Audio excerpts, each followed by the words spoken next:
Kontrak politik Anies berujung korban jiwa. Ahok pernah mengingatkan kepada Anies Baswedan untuk tidak sembarangan membuat janji politik, terutama rencana untuk membebaskan permasalahan warga Pelumpang Tanah Marah, Jakarta Utara. Janji politik itu adalah melegalisasi tanah warga yang berada di buffer zone di area milik PT Pertamina Persero. Padahal buffer zone seharusnya benar-benar steril jauh dari permukiman, dan seharusnya kawasan Pelumpang Tanah Merah tidak boleh ditinggali karena dapat membahayakan keselamatan warga. Pak Anies saya bilang dia nggak kuasain data. Saya bilang Pak Anies, tim suksesnya mintanya data sama kita bilang open data. Kasihan kalau sampai ngomong sesuatu jadi sesuatu yang tidak ngerti masalah. Demi menang politik kok membenarkan segala cara. Nah, sekarang sudah kejadian seperti ini, emang mau tanggung jawab, Pak? Ya Allah, kebakaran ya Allah. Ya Allah. Ya Allah, kebakar ya Allah. Om, cepet buru Om.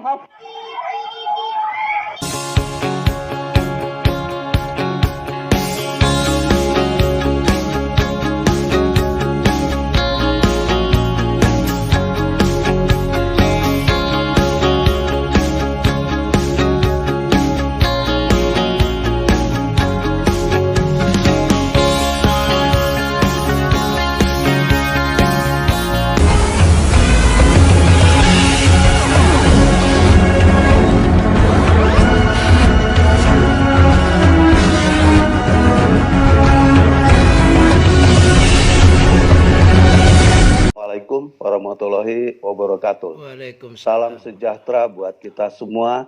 Om Swastiastu, Namo Buddhaya. Pada malam yang berbahagia ini, saya mengucapkan terima kasih kepada Gus yang sudah menyempatkan acara webinar yang luar biasa ini. Demikian juga dengan moderator dan juga kepada teman-teman semua, Bang Yanes yang kebetulan ada di sini, juga Monisa, rekan saya, dan juga Kanjeng Norman, dan teman-teman yang lain yang tidak bisa satu persatu saya sebutkan. Barangkali berkaitan dengan menyangkut masalah ini, saya ingin menyikapi dari segi hukum. Pak Muhardi mungkin perlu dimatikan videonya ya Pak ya. Videonya.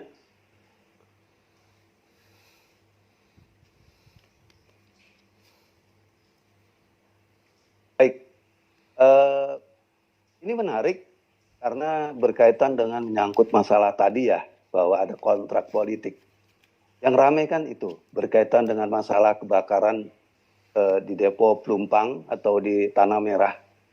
Karena di sana muncul viral banget ya, itu perjanjian politik atau kontrak politik antara masyarakat yang ada di di Tanah Merah dengan calon gubernur pada waktu itu. Pada waktu itu kalau nggak salah menurut catatan saya itu pelaksanaan perjanjian itu di bulan Oktober 2016. Jadi menjelang pemilu. Nah sekarang yang kita mau sikapi, apa sih akibat daripada perjanjian itu? Kan tentunya orang banyak bertanya-tanya nih, ada nggak sih akibat hukumnya, terus kemudian apa langkah-langkah yang harus diambil dalam kaitan ini ya. Ini yang akan kita bahas ya. Karena kebetulan saya sebagai koordinator tim hukum Merah Putih dalam kaitan ini mau menyikapi bagaimana sih ranahnya dengan keadaan-keadaan yang seperti ini. Karena hukum yang terjadi di sini, hukum yang berbenturan dengan politik. Biasanya, hukum yang berbenturan dengan politik, hukumnya itu nggak mempunyai daya apapun. Ya.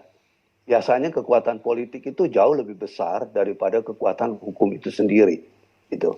Sekarang kita lihat, perjanjian politik atau kontrak politik ya yang ditandatangani bulan Oktober itu ya tahun 2016 itu adalah suatu pada waktu itu Anies Rashid Baswedan dan sudah ada kesepakatan bahwa calon gubernur kala itu mengatakan kalau saya terpilih ya zona ini atau zona Tanah Merah yang kebetulan itu berdekatan dengan depo Pertamina, nggak usah pergi dari situ. Karena skema kerja yang baik dalam kaitan bagaimana mengamankan masyarakat ya dari depo Pertamina ini. Nah sekarang karena berkaitan dengan masalah lokasi ada di daerah DKI, itu kekuasaan. Begitu dia terpilih, itu kan presiden nggak bisa berbuat apa-apa sepanjang gubernurnya ya itu tidak sejalan dengan presiden.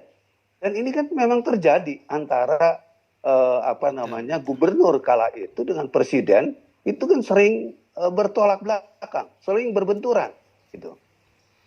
Nah, saya belum jauh menyikapi persoalan ini, tapi yang saya mau sikapi dalam kaitan ini adalah tadi kontrak politik tadi, perjanjian politik atau katakanlah kesepakatan politik antara rakyat yang bersepakat dengan calon pemimpinnya, ya itu apa sih dampaknya?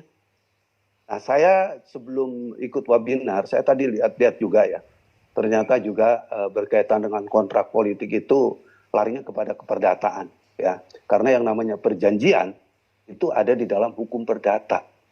Apa sih yang disebut dengan perjanjian? Perjanjian itu dua orang atau lebih ya membuat suatu kesepakatan tentang hal-hal tertentu, tentang sebab-sebab tertentu, gitu ya. Itu yang dinamakan perjanjian. Nah, di dalam perjanjian ini kemudian terjadi masalah, ya. Apakah itu mempunyai dampak hukum? Tidak. Nah, perjanjian di dalam kontrak politik itu berbeda dengan perjanjian-perjanjian yang hidup dalam hukum perdata. Karena kalau perjanjian-perjanjian yang hidup di dalam hukum perdata, ya, seperti kita katakanlah, kita sebut dulu di sini pasalnya, ya. Apa sih pasal perjanjian di dalam hukum perdata? Yaitu pasal 1338 yang bunyinya, ya, semua perjanjian yang dibuat secara sah berlaku sebagai undang-undang bagi mereka yang membuatnya. Ya, itu bunyinya. Bunyi 1338, sudah ada kemauan bersama, itu jadi bagian daripada undang-undang, gitu ya. Itu di dalam ranah hukum perikatan, hukum perjanjian. Tapi dengan kontrak politik itu menjadi bias, karena kontrak politik itu tidak lagi mengkaitkan nanti bagaimana kalau misalnya terjadi kegagalan di dalam suatu prestasi perjanjian ini, atau tidak terpenuhinya prestasi yang dijanjikan, itu nggak mempunyai akibat hukum. Banyak sekali kok anggota dewan ya, terutama ya, bikin perjanjian kontrak politik di mana-mana ya. Ada nggak dampak hukumnya? Nggak ada. Kalau nggak dijalankan, itu nggak ada dampak hukumnya, gitu. Ya paling orang nanti disuruh jangan pilih lagi, ya. Orang disuruh jangan lakukan lagi untuk mengikuti kemauan dia untuk menjadi anggota dewan misalnya, atau betul. Kemudian Anies sekarang yang menjadi calon presiden, ya kita sepakat saja untuk tidak memilih dia. Mantap. Gitu ya, karena saya udah bilang tadi, karena perjanjian yang berkaitan dengan kontrak politik, sanksi hukumnya itu bisa dikatakan nisbi, gitu ya. Mungkin nanti ada teman yang mungkin bisa menanggapi pernyataan saya ini, karena jujur saya juga perlu suatu pemikiran yang lebih luas. Tapi sepengetahuan saya itu yang terjadi. Pada kebiasaan, setiap kali kontrak politik ditandatangani, ya, terus kemudian diingkari, itu tidak ada akibat hukumnya. Berbeda dengan perjanjian yang masuk dalam hukum perikatan. Karena kalau hukum perikatan, kalau ada suatu perjanjian yang tidak dipenuhi, itu disebutnya wan prestasi. Ya. Di dalam wan prestasi itu diatur bagaimana cara-cara menggugat, bagaimana cara-cara meminta pertanggungjawaban jawab dari perjanjian itu, gitu ya. Nah, terus kemudian berkaitan dengan masalah ini, ya, perjanjian tadi, ini kan harusnya sebagai seorang pimpinan, calon pimpinan, ya, itu kan harusnya berpikir perjanjian itu membawa dampak baik atau tidak. Ini nggak pernah dipikirkan kok. Ya, yang penting buat tanda tangani, yang penting ini selesai, masyarakat sepakat akan memilih saya. Karena di sana janjinya pada waktu itu, ya, yang saya baca di Detikcom, ya, pada kejadian bulan Oktober itu, mengatakan kok masyarakatnya, kalau Pak Anies nanti mempertahankan kami di sini, Pak Anies akan menang 100%. Ini persoalan gitu kan. Terusnya bukan seperti itu, memberikan suatu contoh-contoh yang istilahnya bagaimana nanti rakyat yang dipimpinnya itu, atau rakyat yang akan diajak bersama-sama untuk memimpin Jakarta ini, itu pikirkan akibatnya seperti apa. Ini kan enggak. Itu loh. Jadi sekarang ini ya, desakan moral kepada orang-orang seperti ini itu harus kita sikapi. Ya, jangan memilih lagi orang seperti ini. Karena semua orang bisa kok ngomong begini-begini semua, tapi kenyataannya nggak seperti itu. Tadi saya sebelum ikut webinar, saya juga sempat bicara dengan teman-teman yang kebetulan pernah di Pertamina. Ya, itu harusnya menurut teman-teman ini ya yang ada di Pertamina, zonanya, ya, zona merahnya itu radiusnya harus 500 meter. Jadi nggak boleh berdekatan dengan masyarakat seperti itu. Jadi harus ada zona tertentu. Oke lah kalau memang mau ada kontrak politik dan lain sebagainya, pikirkan dong, lihat dong, ya, terus benahi dong. Karena kenapa? Pertamina yang disebut depo itu isinya minyak, bahan bakar. Malah katanya kalau timbul panas, ya, kalau ada tegangan-tegangan tertentu, itu juga akan mengakibatkan bahaya yang luar biasa. Gitu. Nah, di dalam kaitan ini, ya, saya juga kadang-kadang menyesalkan. Kenapa ya? Yang namanya pilkada, baik itu pilkada maupun itu pileg, pilpres dan lain sebagainya, KPU, terus juga Bawaslu, itu tidak merangkum kepada kepentingan-kepentingan yang lebih khusus. Karena seperti dalam hukum perdata tadi yang saya katakan tadi, ya, itu ada sanksi harusnya yang diberikan kalau sampai terjadi apa-apa. Berkaitan dengan masalah ini, saya menganggap bahwa apa yang dilakukan itu adalah suatu bentuk kecerobohan, suatu bentuk kebodohan, suatu bentuk yang tidak hati-hati yang dilakukan oleh seorang pemimpin. Sekarang sudah ada korban jiwa. Bagaimana? Saya juga nggak melihat tuh Pak Anies itu ada di tengah-tengah mereka itu gimana sih gitu, dia bertanggung jawab, meminta maaf dan lain sebagainya. Enggak tuh. Malah kemarin orang-orangnya turun mengadakan baksos di sana, meminta sumbangan. Ini apa yang kayak begini? Malu kita melihat pemimpin kayak begini.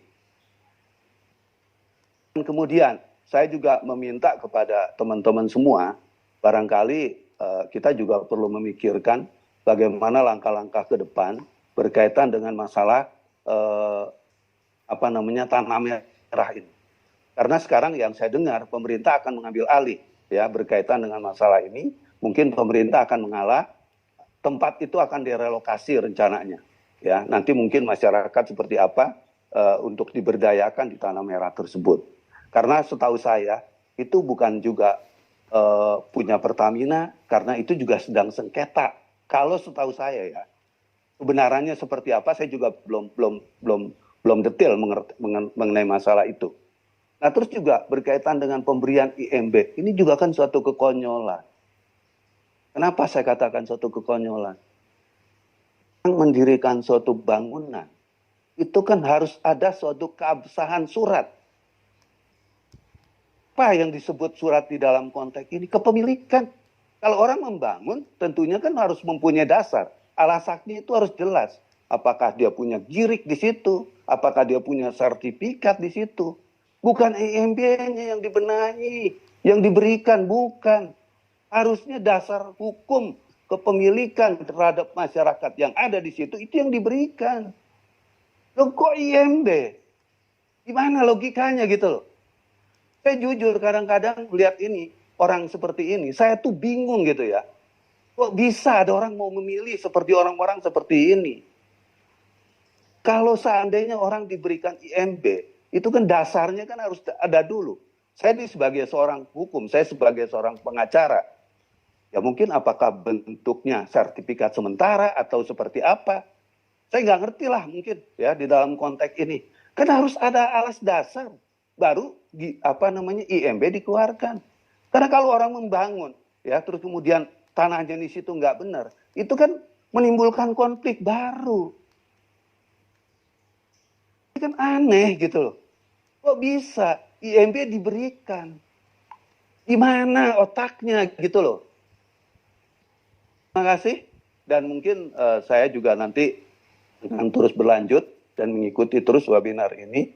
Dan mungkin pesan saya pada teman-teman semua, ayo kita sikapi langkah-langkah ke depan bagaimana juga kita membantu peran pemerintah dalam konteks hal-hal yang seperti ini. Terima kasih. Assalamualaikum Terima kasih. warahmatullahi Waalaikumsalam. wabarakatuh.